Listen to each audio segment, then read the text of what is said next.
Magandang tanghali sa ating lahat mga kapapsi. Wala pa naman tayong pasok, mamaya pang hapon. Ay, naisipan kong mamalingki mga kapapsi. Ay, namimiss ko rin kumain ng ganitong klaseng ulam mga kapapsi. Marami na rin akong upload na ganito mga kapapsing ulam. Paksiw na bangus mga kapapsi.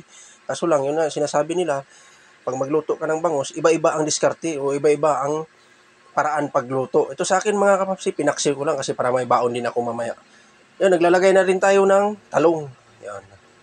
Hindi ko na pinapakita sa inyo ang proseso mga kapapsi dahil napakasimple lang yan. Pag sabi nga paksiw, alam na naman talaga natin, karamihan, nga napakadali lang gawin yan. Ngayon, ang gagawin lang natin kung paano natin siya papasarapin. Yan, naglalagay po ako ng talong sa ampalaya. Hindi ko sila pinagsabay mga kapapsi. Para tamang-tama din, maluluto yung gulay natin, maluto na rin yung bangus. Yan mga kapapsi. Napakasimpleng ulam lang yan mga kapapsi. Paksiw na bangus, pero napakasarap rin para sa akin mga kapapsi. Nilagyan natin yung siling haba, 3 piraso. Yan, hindi ko na hiniwa siya mga kapapsi. Yan. Ulam lang sa tanghalian namin mga kapapsi. Yan. Ready to serve na yan mga kapapsi. Ready to eat na rin yan. At ako po'y nagpapasalamat sa inyo mga kapapsi, kamamsi, sa walang sawang suporta nyo sa akin. Makisuyo na lang din po ako. Paki-like, share, and subscribe na lang.